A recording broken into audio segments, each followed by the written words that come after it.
Hey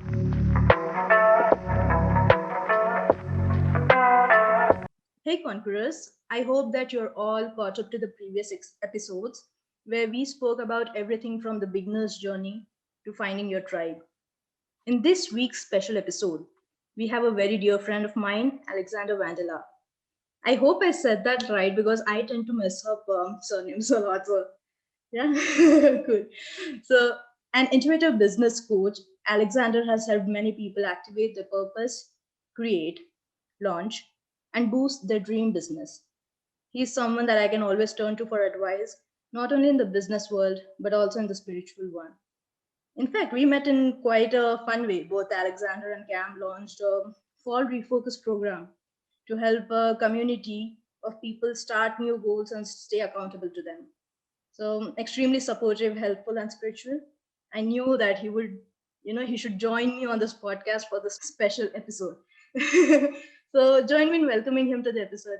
Hey, Alexander, how are you doing?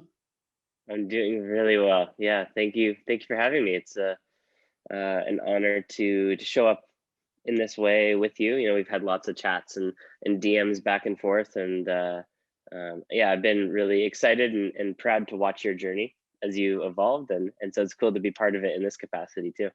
Yay. Thank you so much for joining me, though. I'm so hyped for this episode, like I was telling you before, because we'll be talking about finding your tribe, and who better than someone who is in mine. So, Alexander, my very first question to you is, what according to you makes a tribe? Like, what do you think is the definition of the word tribe? Hmm.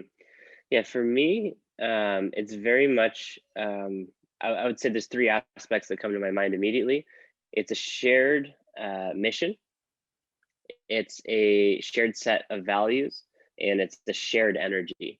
And so before we were recording, we were talking about energy in the body, and when you're around another person or a group of people, you can almost resonate with their energy or pick up what their energy is. And for me, when I'm around my tribe, I can feel it in my body. It's not just a logical um, thing that makes sense to me, but going back to that's kind of energy. Then there's values. I think my tribe would have the same values as me, and that's I talk about values a lot in my coaching. Mm-hmm. In someone's identity system, I think it's the way that we show up in the world is really based off of what we value and in what order we value things. Mm-hmm. um, and then yeah, having some sort of shared mission or purpose, and it doesn't have to be exact, right? Because everyone has their Yeah.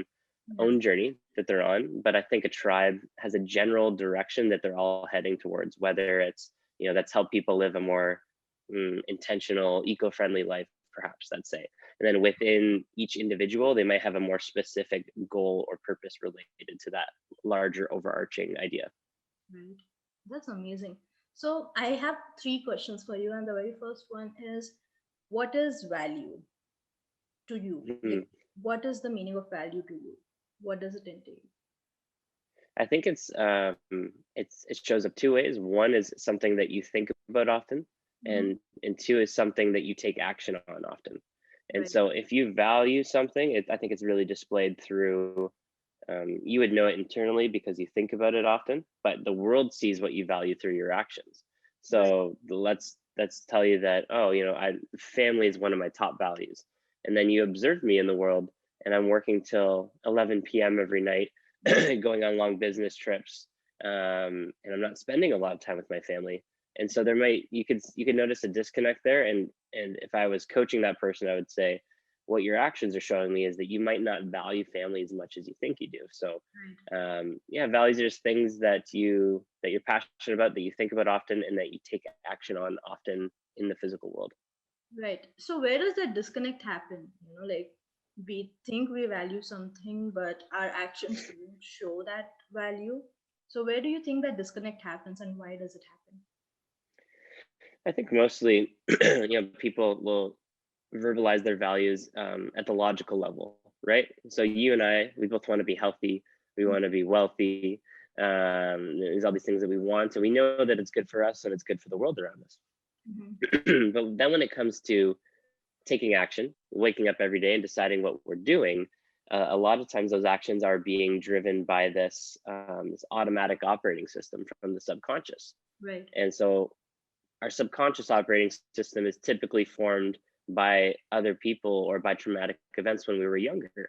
So even though I might tell you I really want to be wealthy, it's one of my top values, when I'm in a situation where I could acquire more wealth, there might be this internal fear that comes up that I'm not even present to. And so I think that's the big disconnect, is what's happening in the subconscious versus the conscious. I'm conscious, oh, I want to be wealthy, but then my subconscious is kind of secretly has its hands on the steering wheel of what I really do and think, and I might not be present to that. Right. So how can we align these two things, our conscious and subconscious mind, in terms of valuing, like what we value? How can we align them Yeah, I think it starts with awareness, getting aware to what we actually do, what we actually think. together? And once we're aware, then we just have to have some radical honesty with ourselves. I think, so I say that I want to be wealthy, but then when it comes to any situation where I could be making a lot of money, I tend to shy away from it. So my actions are showing me something different.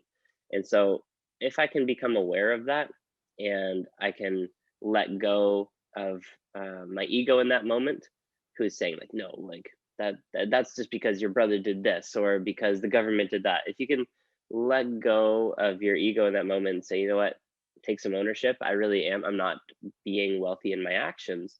Then Right. you have the opportunity to dive into that and say, well, why might that be the case?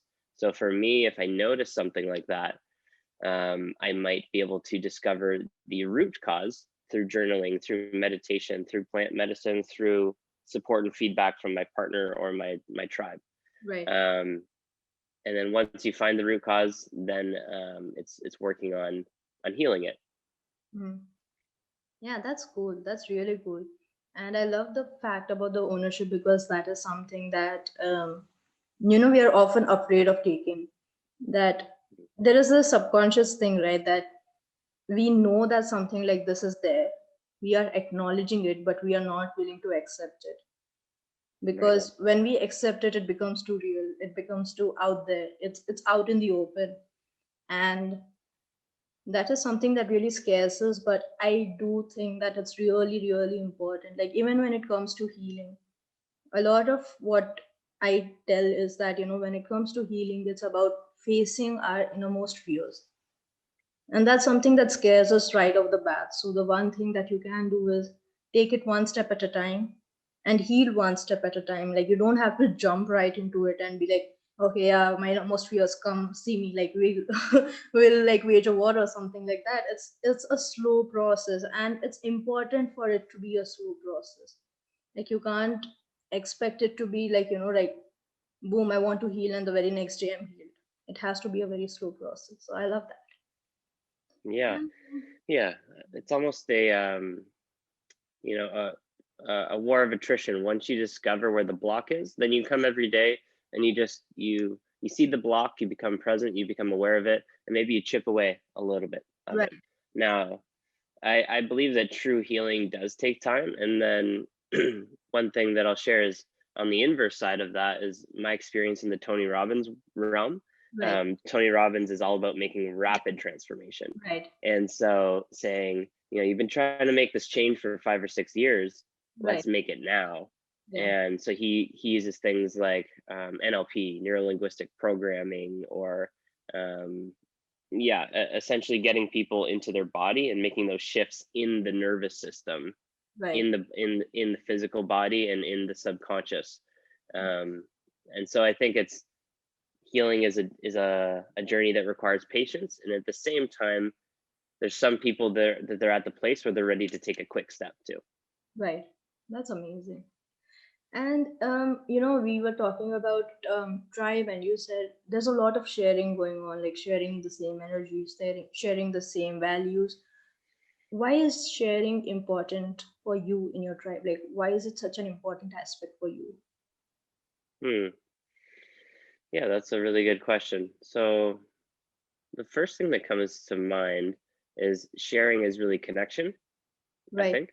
Right. Right. So I think all of our journeys start at the individual level. It's the analogy on the airplane where you need to put your own oxygen mask on Right. first before the child. But once you have your oxygen mask on, um, it's it's really human nature, I think, to want to help the other people on the plane. And in that scenario, you're saying, okay, they need help. Well, I think we all need help at different levels, and I believe the answers to our spiritual journeys and also our physical journeys are usually held in the people around us. Right. So I don't know if you read the book, The Celestine Prophecy. Have you heard No, of that? but Cam did tell me to read it because you suggested it, that it would be like a really good book to read. So it's like in my to be read pile, but I haven't opened it yet. Yeah, this is something that won't ruin it or anything like that, but I do suggest it. And in the Celestine Prophecy is saying that each of us should be holding a question or two that wants to be answered by the universe, right? And as we go along, we hold this question in our mind and our heart, and our only job is to observe the world around us and see Right, if the answer is presented to us. And in most cases, the answers we are looking for come through interactions with people, with other humans. right.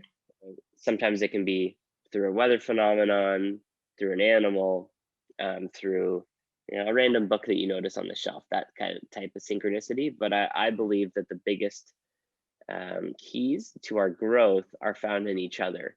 And that's one of our beautiful gifts as humans, is to be able to share and connect and share resources, share stories, share energies.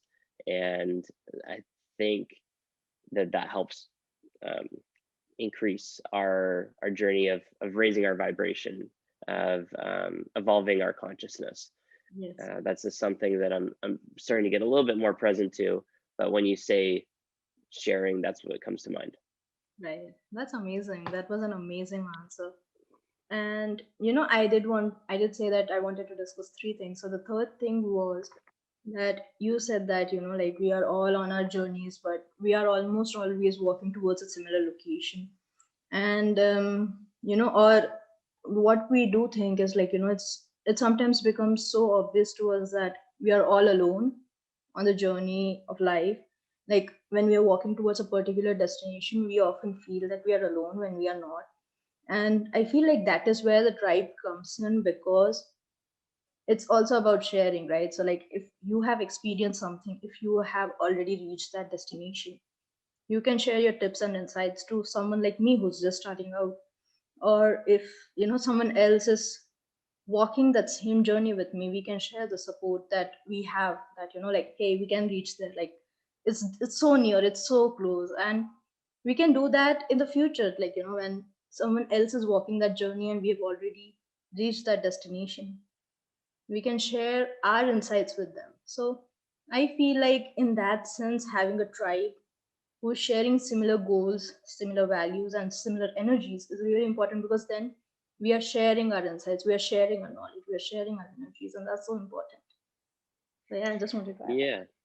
Yeah, thank you. Yeah, and when you were talking, it reminded me of I heard this relationship coach talking about why most romantic relationships fail is because after a while, let's say a year or two, the relationship becomes really transactional. Of like, hey, I went to work today, um, you know, I finished my reports, then I went to soccer, I saw my friend Bob. It's Yeah, like checking off a list of items versus sharing the experience or how it made that person feel. right. So I was at work, I finished my reports, and it was awesome. I really felt proud of what I did. And so sharing that deeper layer of what my personal reality is, and sharing my personal reality with you, and giving you a glimpse into how I feel the world, how I see the world. I think that brings our worlds together. That's amazing. And why do you think that after a point of time it becomes more transactional and less deeper into reality? Because, like since you have spoken to this person, I would like to know your thoughts. Like why does the shift happen? Because, in the early phase of our relationship, we are sharing everything. We are, Yes. and we are also not sharing everything because, like, we are scared to show our true colors. So, why does it happen that after a particular point in time, we stop, like, it becomes more transactional and less spiritual or less internal? Yeah, I would guess that it's because the human brain or experience is really good at making things more efficient, Mm-hmm. easier, faster. Right. which really helps us, in our economy. But when it comes to a relationship, once it's optimized to be faster, all the stuff in the middle, the warm feeling, the experiences, they take a long time. And what I would notice in myself too is they're not easy. It's not Right. easy for me to show up and tell you, hey, I had this experience today, and honestly, like, it made me feel uncomfortable. It made me feel jealous. Right. That's really that's that's not easy to be that vulnerable, and it's really powerful and impactful, and that's where the growth will happen. But I think over time, as a couple is together and their life becomes more habitual, their interactions become more habitual, and they will avoid what's difficult and supplement that with what's easy. That was beautiful. Seriously, because it kind of clicked for me, like, oh my god, that's so true, because we tend to do that, right? Even with our friends, we tend to do that. Like, in the very beginning, we are telling them everything, and then eventually we are just like, hey, so this is what happened, this is what happened, what's up with you? Okay, yeah, speak to you later. And that's where it ends, because we don't ask like, hey, how are you doing spiritually, or where is life for you right now, is there something that I can do to help you, or it stops being like that, it becomes more transactional. So yeah, that kind of made me want to go back and like speak to a lot of my friends today. So I'll probably be doing that since it's the weekend. Yeah. Yeah. So my next question to you is, why do you think it is important to have a tribe? We have covered bits and pieces of this in the past question, but I wanted, like, do you have anything more to add on to it? Mm. I think human beings need each other to survive. Um, no longer physically, in a sense, but also that's not true. So one of my points that I come back to, which I find is fascinating, is that, like, if a newborn baby is, born into the world Right. and no one touches that baby, no one has physical contact with the baby, it can die. Right. So it has shelter, it has food, it has water, it has the things it needs, but it's not getting that physical human contact that can cause physical death in the body. Right. Um, and so, yeah, I think that it's necessary for survival. And then even, take the word tribe, and let's go back before we had modern civilization. Right. If you weren't in a tribe, if you didn't have shared resources, shared community, shared infrastructure, whether that's a cave or, a treehouse, Right. it would probably be pretty hard to survive if you're, trying to run away from tigers and bears, or, depending on where you lived in the world. And so I think it's pretty ingrained in our DNA that it's necessary and required for survival in the physical level. And now what I think that we're starting to realize as we become a little deeper in our experience, is that I believe it's required for emotional and spiritual survival. So if I want to advance my consciousness and fully experience this life, this 3D life, or maybe in other dimensions, I think that the only way that that's possible is with a shared collective, with a tribe, to get the full experience. Or else I could go and meditate in a cave and be a monk, and I think I can have a very spiritual experience during that. Right. But that feels like it's not the point. That feels like that's not why I'm here on Earth, surrounded by other humans. It feels like I would be, for myself, at this stage of my life, doing a disservice to the gifts that I've been given, and is a gift to be surrounded by other people. Right.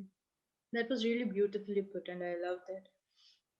My next question to you is, how do you know if someone is the right fit for your tribe? Like, like, I mean, I would love to send people a Google form, and that will determine if they are worthy to join my tribe and I'm worthy to join theirs, and it would be really that simple. But I don't know if it is or if it isn't. So, what are your thoughts on this? Yeah. So I think I start with kind of what we said at the beginning of, almost the goals and the values and the energy, the feeling. But what I do start with is the feeling. So if I came across a new person, even online, even an online transaction, let's say it's an Instagram profile, I would Right. look at their profile, I would look at some of their pictures, and I would kind of reach out energetically and feel Right. what that person's like. And of course, I would do that physically in person. You meet someone at a coffee shop, and you instantly kind of know that person and if they are in alignment with what's going on right now. And what I would say too is some people might say, well, like when I meet people at a coffee shop, I'm nervous, I'm scared. So does that mean they're not part of my tribe? I Right. think that there's two things going on there. One is like the ego, which could be scared, which operates from fear. And then there's your intuition, which Mhm. operates from kind of a higher source or a higher plane. And so um, if you can get present to your intuition, to your true gut feeling, Mhm. that's what I would go off of first, if determining if someone might be a fit in my tribe. And then I'm having some interactions with them, and I'm asking, what's your story? What's your about? What do you want to do in the world? And I'm getting a sense of what their mission or their vision is. Right. And then finally, looking at their actions, hearing their stories, seeing how they're interacting with me, and maybe meeting some people that also know them, I get a sense of what their values are. And I'm not looking for an absolute perfect fit, but I'm looking for someone that values similar things that I do and is going to reinforce my goals and my journey. And in the same token, hopefully I can do the same for them. Right. So it's a lot. It's based a lot on interactions, right? Like interacting with the other person. So do you think, like, is it important to just go off of the intuition? So like if I saw you walking down the street and I feel like, hey, like I feel like that person is someone I could really connect to. Do you think that in and of itself is like a really good um kind of like, a marker that hey, he might be a part of my tribe? Or is it really necessary to interact? Because I'm thinking of it from this point of view that sometimes we meet people and there's some kind of a shift in energy, right? Like we are not connecting at that particular moment, but when we interact with them, there's, you realize, oh hey, something was going on, or maybe this, I could help them with this and they could help me with this, and it's a slow process and eventually we become a part of each other's tribe.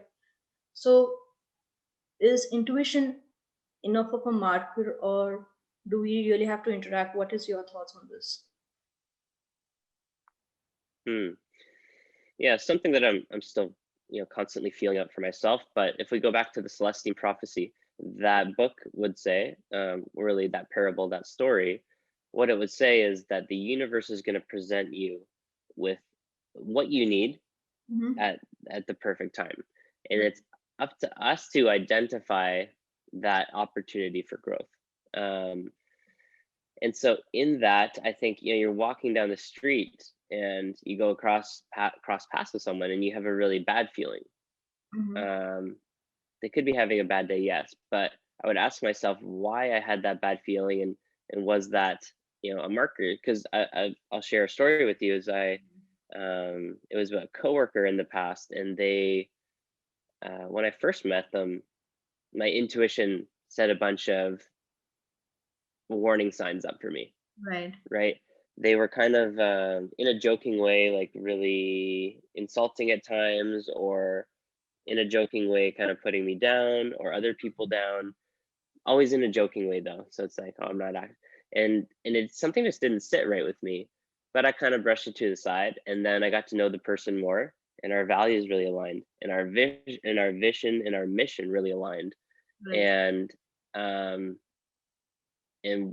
fast forward 2 years later, and I really learned the lesson to trust my intuition, because it turned out that those initial markers or warning patterns eventually became amplified, and it caused me a lot of pain, um, which I'm also grateful for, because it was a growth opportunity, right? It was for me, but I became present to the fact that, oh, I kind of knew this the whole time. So for me, I'm really trying to lean into trusting my intuition, letting go of some of the control of the process, and trusting that a higher source, that the universe, God, whatever language you want to use, um, is guiding me. That life is happening for me, not to me. Right. That's a beautiful word, sentence, that life is happening for me, not to me.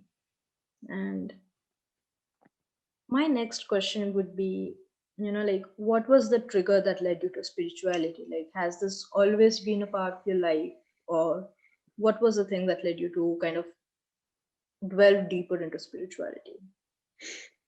Yeah, it's interesting because growing up, I was not spiritual at all. My direct parents weren't religious. My grandparents were in a sense, Right. and um, and so as I was getting older, I was very science based, right? And I think actually like science and spirituality go together beautifully, as someone like Joe Dispenza shows.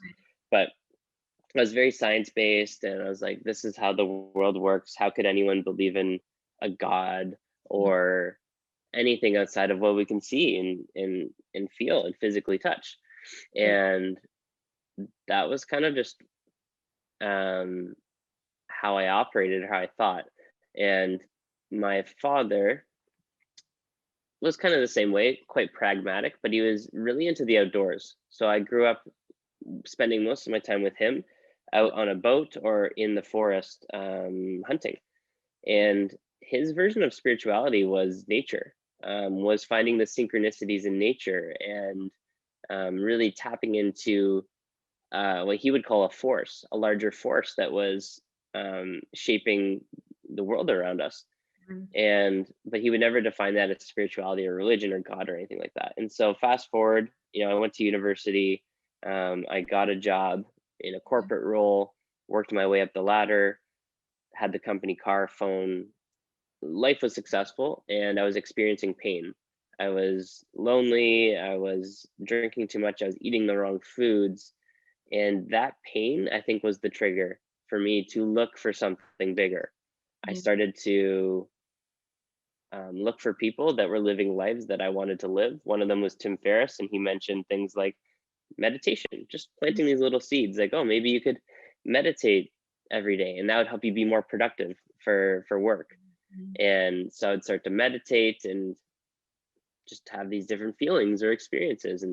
And what I would give a lot of credit to is, yeah, is meditation, is the consumption of media or books of people that had a little bit more of a spiritual perspective. And then also um, around that same time, was my first introduction into plant medicine, specifically working with the spirit of psilocybin of mushrooms. And I had a really you know um, pretty intentional experience with some friends, Right. and that showed me a different layer to reality that I wasn't present to. And once I could see that there was another reality that I couldn't see, then I was open to other ideas of what I see directly in front of me might not be all there is. And so I think that really opened the door for me to start a journey. And then right after that, then I went to India, Yeah. which I think was a beautiful infusion of spiritual energy, especially where I was staying. We're kind of up in the Himalayas there. And then I spent some time in Rishikesh, and it was just in the air, it was just in the people. Yeah. And I think that was a spirituality or energy like that can be contagious in a way, in the best way. And I brought some of that back with me. That's beautiful. Like I feel like, okay, so for me, spirituality, my journey to spirituality was like since we were little, since we were kids, spirituality was something that was like really present in our house because dad was a very spiritual person, like genuinely spiritual person, and he didn't often share a lot of the secrets that he held because he was like, time is a very big facilitator in the lessons that you have to learn, in terms of the fact that some lessons are meant to be learned at particular periods of time, so I can't give you the secrets right off the bat. That won't make any sense. Like even if I give you the secrets, you won't be able to implement it or value it as much as you will when the time is right. So spirituality was something that was really huge in our life. And then came the science phase, and I was just like, science. And then like I started to cringe a lot, mostly because of the media that I was surrounded with. Like like spirituality is bad or it's hocus pocus, stuff like that, like, because there was a lot of negative aspects of spirituality that were brought up all around us. So I feel like there was a trigger, and then I was back into spirituality, and I realized that it meant different things for different people. Like how you said it meant something different to your father, and it meant something different to me, and it might mean something different to you. And that is what spirituality is. Like for me, spirituality is finding balance within myself, finding, like, understanding the fact that I am a part of the universe, but I am also someone who's grounded on the earth. So, like, it's not a tug of war, it's a balance. Like, I can't lean too much on the other side. Like, I can't, like, yes, I'm a part of the universe, I can do anything and everything, and everything, whatever I do is right, or whatever I don't do is, you know stuff like that. So I feel like for me, spirituality is that finding the balance within myself, enough to be able to touch both the universe and the earth. So Mm. what I want to know is, what is spirituality to you? Hmm. I mean, it's many different things to me, but if I had to try and sum it up in a sentence or two, I would say it's the curiosity of energies or happenings in the world or in the universe that I don't yet fully understand, or that I might perceive to be bigger than me, or more prolific. And then, as you were mentioning, we can get present to the fact that we are the universe, we're an expression of the universe, and we Yeah. are those big energies. But I think spirituality is kind of the process of being curious about something that we don't yet understand, or Right. we haven't remembered, you could say. Yeah. And going on that journey of trying to remember, of trying to understand. And like you said, it's different for everyone. Mhm. And there is no answer. It's a process and an experience. Yeah, that's beautiful. My question to you, next question to you would be, how does spirituality affect your work world? Like, like, how does it affect your business or your work, whatever it is? Yeah. I've always kind of brought it into my practice, here and there, little sprinklings, right? It's kind of like, if I was a chef, it would be the salt and pepper at the end that I would sprinkle on. And as I progressed in my own spiritual journey and saw some of the insights or benefits that I was receiving, in relation to how my personal experience affected my business or my career, Yeah. I started to offer up those insights more and more to my clients. And um, they started to have a similar experience of finding some benefits. Yeah. And it doesn't, it's not a perfect formula, it's not a band-aid, but I feel like when I'm called to share something Mhm. that might be a little bit more spiritual, energetic, I just try and follow that call and share it with that person at that time. And I did have an experience.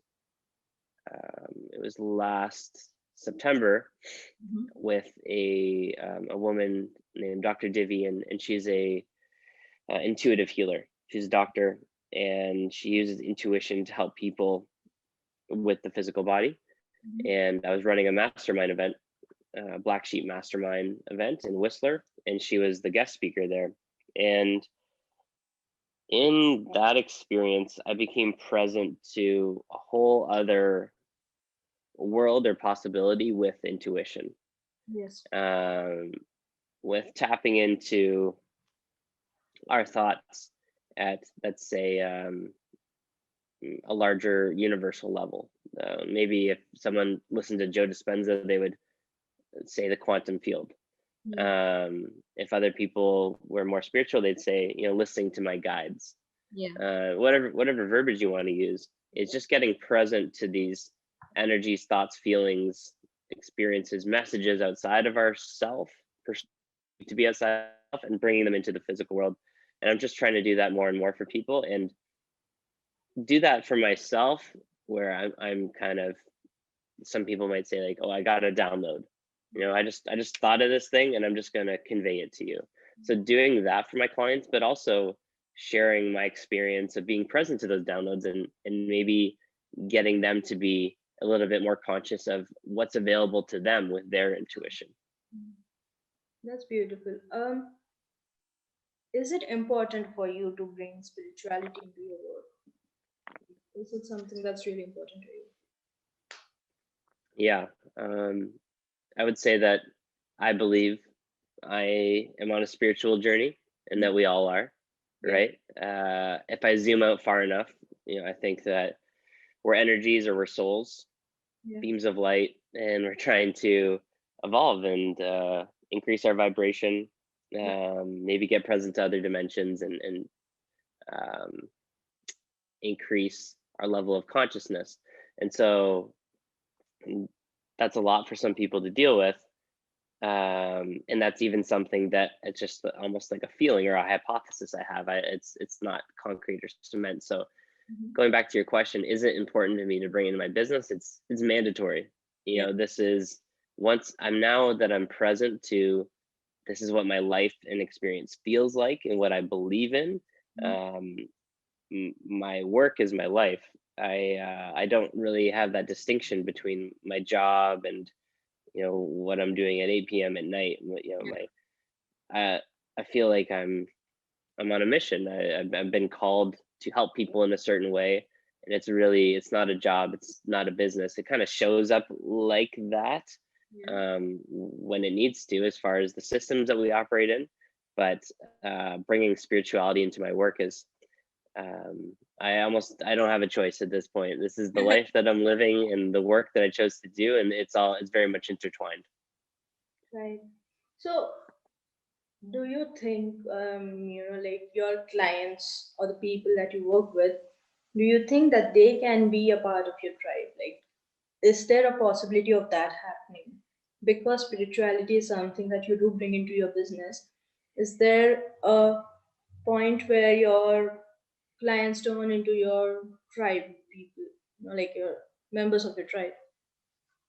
Yeah, I suppose in that you might be asking how large can a tribe be, and there's a bunch of different theories on that. One idea is that the maximum size of an individual tribe is about 150 people.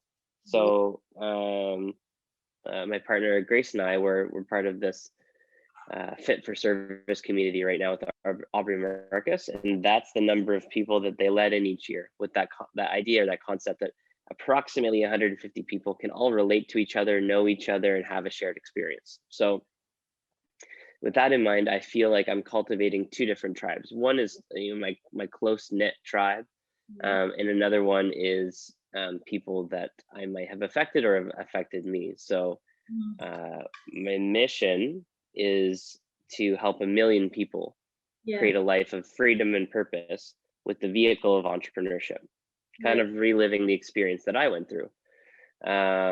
And so I would very much like to think and believe that, in that goal of impacting and reaching those 1 million people, that they're all part of my tribe, Right. whether they read my book, listen to my podcast, take one of my courses, are coached by me. Um, we have a shared experience with each other. Yeah. And then at the same token, there's a group of people that are a little closer to me, friends, family, close coworkers, partners, etc. And that's kind of my more intimate tribe. And so perhaps what I'm saying is I feel like that there's layers Right. to tribal experience. Mhm. And I might have this really close knit tribe, which is maybe my partner and my friends and my family. And then there's another unit of people around me that are I work really closely with, and um, I'm always looking for the signs from the universe that I need to connect with someone.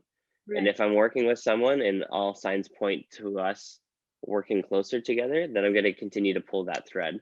So I Right. think anyone at any time can become part of your tribe Mhm. if you um, get present to what's being presented to you. Wow. And that is the second question that I did want to ask you is, can there be multiple tribes? Like, like for me, like, I would like to have like a tribe where I have my most spiritual people, like like people that I'm really spiritually connected with and who kind of understand the values and the energies and like share that with me and then I have like people that I'm close to have who have helped me in life. And I feel like your answer kind of connected to that, that there are layers to it. And it's just a matter of how deep or how inside you want to go to through a layer. Yeah, that was beautiful. Yeah. One thing that popped into my mind there too when you were talking is that I think in the spiritual journey or in the healing journey, a word that comes up a lot is integration. Mm-hmm. And so, depending on what psychologist you talk to or what model you be following, I think most people would agree that humans are good at compartmentalizing, Right. um, and that is done to mostly protect ourselves from ourselves or from other people. And what I would say to someone is if they have a bunch of different tribes, like here's my super spiritual friends, here's my really scientific friends, here's my friends that don't have that much money, here's my more wealthy friends, all these different tribes, I like them all. To get present to the fact that those might be reflections of the different versions of yourself that exist within you, Yeah. and your job might be to integrate, to find the crossover in your true tribe is the person that's wealthy, spiritual, and a collection of all of those things versus keeping them all separate and all at bay and having these different experiences all the time. Right. Realizing what's the full experience, the integrated experience of me that I want to have, and what does that tribe look like? And I don't think that we need to really seek it out. We just need to be the person that we want to be, and we will attract the people that are like that. That was amazing, because it kind of reminded me of this one thing that I had interviewed another person called Jose, and it was in the second episode of my podcast, and he said this one thing that we when we want to attract something, we have to let it know to the universe that it's more like a dating website, right? Like, hey, I'm looking for this, I'm looking for this, and I am like searching for this stuff like that. Like, this is my hobbies, this is what I like to do when I'm sad, this is what I like to do when I'm happy, and eventually you'll attract the people that you want in your life. But I also like the fact that you said that we see reflections of ourselves. We do tend to see that, right? Like, because I say this a lot is that we see what we attract and we attract what we see. It's like Yes. a cycle, right? Because if I am seeing only negativity or I am seeing only positivity, I'll attract more of that into my life.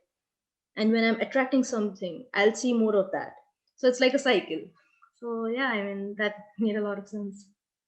It reminds me of I was going for a walk recently, Hmm. and I was just kind of looking around, observing the world around me, Yeah. and I went into this different neighborhood, and it was a different space. It didn't feel as safe, right? And so I was starting to think like, oh, maybe there could be someone around here that's dangerous. And I was thinking that if I focused on that long enough, that I would find someone that was dangerous, Yeah, yeah, that I could do that. So I was thinking, you know, we will look whatever we're looking for, we will find it. yeah, What and so we get to choose what we're looking for. yeah, And so we will find what we're looking for, but the name of the game is to be really careful with our aim, with what we're aiming at, yeah, right? And once you decide, you're like, okay, I want, let's say, this life of freedom that's wealthy, I'm going to aim at that, I'm going to look for that, and because I'm looking for it, I will find it. You mhm, can't just set your sights and then forget about it. You need to wake up every day and readjust your sights. yeah, Okay, right, wealthy life, freedom, right, I need to look for that.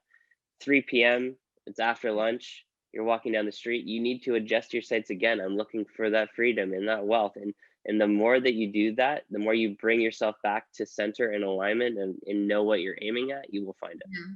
And that kind of connects back to what we were speaking about earlier, the fact that, the things that we value or we want to value and the things that we end up valuing because of our actions.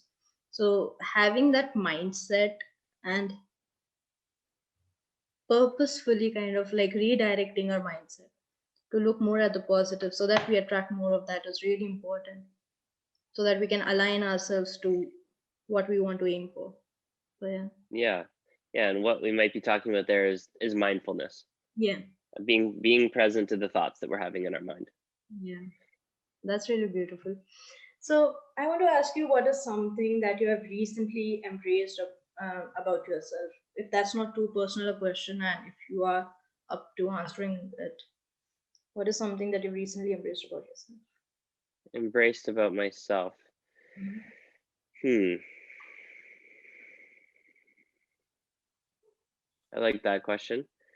Mhm. I would say I've recently embraced the fact that um, I haven't been living up to my full potential, and it's a fine line between being judgmental of self and getting down on yourself. But I have these brief moments, these beautiful moments where, let's say, even my partner, she will reflect back at me my potential, my greatness, and in those moments to get present to it and say, like, I'm not actually living that every day. I haven't fully believed that yet. Yeah. And in those moments where it's reflected back through an experience through my partner or through a client or who knows what, Mhm. I've really embraced the fact that I'm here to do something prolific, and I'm here to lead people. And I think for a long time I kind of maybe said that or thought that, and now I feel it. And I've been really embracing that feeling of waking up every day and accepting that calling that I've noticed in myself. That was really wonderful. Thank you so much for answering that. Like, I know it's something that a lot of people shy away from. So thank you so much for answering that question. You're welcome. Kind of off topic, but I know you speak a lot about hypnotherapy on your social media account. Would you like to share what it is all about and if it is worth the hype? Because there are both positive and negative aspects of it that I have seen or on social media. So could you kind of tell me a little bit more about that? Yeah. The first thing I would say about hypnosis is that probably 98% of people don't understand what it is, and they Mhm. have learned what it is through media, Yeah. right? So you see on a movie, someone's got a clock going back and forth, or um, that, I mean, that's possible to use repetitive motion to put someone in a hypnotic state, I believe. But what hypnosis is, at a truer sense, or what my experience has been, is that it's essentially a way to meditate. It's a controlled meditation where someone is walking you through a meditative state and Mhm. allowing you to poke around in your subconscious, into the areas where our active mind Mhm. typically stops us from looking. Yeah. And as we were mentioning earlier, a lot of our actions are driven by the subconscious, right? Mhm. When someone makes a decision, hey, do you want water or do you want a Coca-Cola? Usually that split second decision is made in the subconscious. Yeah. Oh, we are a person that loves sweet things. We don't make healthy decisions. Yeah. Coca-Cola. And before my active mind can decide that for me, my subconscious has already made the decision. So what hypnosis can do, with the right practitioner, is go into different areas of your subconscious and help you make changes there at that level, so that when you are going about your day-to-day life, the the values that you want to display through action happen more automatically. um, and so, just to give you a little further insight, my experience would be, I sit in the chair Mhm. of, my friend Nicole is the one that I've worked with. She has a business called Transform Hypnotherapy. And so I would sit in the chair and she just says, relax. And it's essentially, she takes me through a guided meditation, which is her own voice. Yeah. She's speaking at that time. And what she's doing is she asked me beforehand, what do you want to work on? What do you want to unlock? What is holding you back? And the verbiage that I use, that's innate to me, she uses that in her guided meditation, Yeah. um, in order to trigger the changes that I'm looking for. So, um, yeah, that it's kind of not as intense or as scary or as, maybe even prolific as some people think. It's a lot more like leveraging the power of meditation, which most people do and at home. Yeah, that's beautiful because of the fact that, like, even when I'm talking to my clients, it's mostly like, you can use meditation to understand your deepest thoughts, and like, what is the reason behind you behaving a particular way. And hypnosis is basically like guided meditation. I was about to say that too because it sounded like that. And guided meditation is something that we all do from time to time, because sometimes what we need, it's not that we are lacking in the strength to look within. It's like a helping hand goes a long way in helping us kind of like, fast track that experience. Because when someone who is already an expert at helping you unlock the deepest stuff in your mind, or wherever you hold these, barricades, wherever you're holding these blockages, if someone who's an expert who can guide you through it, there's no harm in it. But there is so much negativity that I have seen regarding hypnosis or hypnotherapy, but there's also positivity. Like, since I've been on Instagram, since I opened my the business profile on Instagram, the soul coach profile that I've updated, like, I connect with a lot of people, and I've heard a lot of people say that hypnotherapy is something that has helped them a lot. So I kind of wanted to talk a bit more about that, because there's a lot of misconceptions regarding it. So I think, like, from someone who has experienced it, I thought that it would be like a really great way for us to share that message, share the honest review regarding hypnotherapy or hypnosis. Yeah, yeah. It's I think it's one of those things where it's a tool, and Mhm. you want to be working with people that you trust and that you are energetically aligned with that tool. Just in the same way as a personal trainer can be a really good thing, right? And they can help you live a healthy life and cultivate lifelong habits that will keep you strong. And in the same token, you could work with a personal trainer that will push you to the brink and will get you injured and will, when you don't do 10 reps, they'll say in your ear that you're not good enough. So it really depends on the person that you're working with, I think, and really being selective in that process of really picking someone to be part of your tribe. Yeah, yeah. I think that was something that I was gonna say, because it connected in a very beautiful way in terms of that, and that's really important. Like, like, this is something I also talk about, is that sometimes it's not the method that is wrong; it's the people that we share a particular method with is wrong, and not that their process is wrong, but it's more that our inner selves didn't align.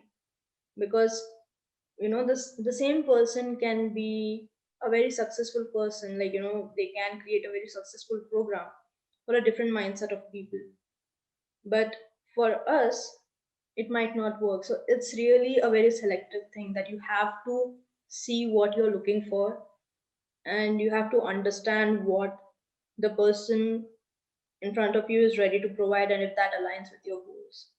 So yeah, that was beautiful. Yes. Yeah, I say that's beautiful a lot. Throughout my podcast, like, I was joking with Cam as well that by the end of the episode, like, if it was a drinking game, and like, if I would be like, hey, drink a sip of water every time I say that's beautiful, you'll be wanting to pee by the end of the podcast episode, because of the amount of times I said that's beautiful. Well, if you're always saying that and you're always thinking that, then you'll live a beautiful life. Yeah, that's what I say. People are like, oh my god, like, whatever. So, last but not the least, what are your self care and spiritual routines? Self-care, spiritual routine. Mm-hmm. So ever evolving, but I would say journaling is a massive asset for me. It allows you to slow down your thoughts and to see them outside of yourself. Meditation, breath work, these are things that I do every day, or I try and do every day. Mm-hmm. And when I'm not doing them every day, I am pushing myself to get back into that routine. Yeah. Um, Eating the right foods, getting to bed on time, these are all simple things. And they don't sound spiritual at first, but they really are. you know, before we have a meal, my partner and I, we will say a little prayer, say some thanks, give gratitude to the food, to the Mhm. people that helped get the food there, to the animals that were part of it. And um, and so what I'm getting present to is that my routines are quite normal. I just add a spiritual layer to them. If I'm journaling about, what is the meaning of that synchronicity that happened to me? What is the universe trying to tell me? Right. If I'm doing breath work, I'm open at the end to releasing myself and going into meditation and seeing what I might see, what I might hear. Um, when I wake up in the morning, I'm just I'm just grateful that I get to wake up and experience another day, and I give thanks and drink water and think about what is the value that I want to show up as today. What is the experience I want to be today? And when I drink that water, I think about internalizing it. Mhm. And so it's quite a normal life in a lot of senses, except it has that layer of awareness and of gratitude of expansion on top of it. That's beautiful. What's breath work like? Could you expand a bit more on that? Like, I have a basic understanding, but to my listeners who might be hearing this word for the first time, what does breath work mean? Yeah, it's essentially leveraging the innate power of our breath to relax, to access different parts of our body, Mhm. to heal. It can be a lot of different things. The person that I follow the most, or I was introduced to breath work through, was Wim Hof. So Right. is this crazy guy from the Netherlands that some people call the Iceman. He Mm-hmm. has all these different Guinness World Records of. He's climbed Mount Everest, I think, in shorts. He ran a marathon with no shoes at the Arctic Circle. Can sit in ice baths for hours on ends. And what he showed me is that our breath is the gateway to the parasympathetic nervous system, Right. which is how we can relax our body, how we can potentially heal our body. Mhm. Yeah, he did some tests in universities in Europe somewhere. I can't remember where, and they would inject them with flesh-eating bacteria. And he was showing them that through the power of his breath and that ability to tap into the parasympathetic, he could flush out that bacteria and not be affected. And so he's just one example and one style of breath work. There's lots of different people that do it. It can be used to induce psychedelic states. It can be used to go back and access old memories and do healing. It's a powerful tool, and it's free for all of us. It's innate to us. It's breathing. Um, and so even just sitting in a spot and concentrating on your breath for 5 minutes is breath work. But in the same token, I would say what I'm referencing when I say breath work is it's a little bit more rigorous in the technique. The breathing is more rapid or it's deeper, and that induces a different state in your body. That's wow. I kind of remember this one thing. If you've heard of Jay Shetty, so he says this one thing that he said, like I was introduced to him because of this one video where he was sharing the fact that our breath is basically the thing that kind of guides our life. So, like when you're happy, our breath changes. When we are sad, our breath changes. When we are anxious, our breath changes. So, or our breathing pattern changes. So it's really all in the in the breathe, in the intake of oxygen and the output of carbon dioxide. So I think that kind of reminded me when you were talking about this. That seemed beautiful. Mm. Yeah. And I wanted to ask one more thing and I forgot about it. um yeah, gratitude. Gratitude is something that I talk about a lot. Could you explain what your experience with gratitude is? For me, gratitude is having thanks for the things that appear to be out of our control, and Hmm. also having thanks for the things that are in our control too. But for a lot of times when I'm expressing gratitude, let's use the example of there's food on my plate, Right. and I'm great, and I'll think about the process of how that food got there, right? And all the steps along the way, just expressing a heartfelt energy of thanks to the different layers that made that possible. Even waking up in the morning, just having gratitude of being thankful that I get to experience another day. Um, I think gratitude for me really originates in the heart. It's the energy of the heart. And if you can connect to that, be present to it, feel it, and share it with the world around you in a way, I think we see more love and light come back to us. So the more thankful we are, the more we can receive.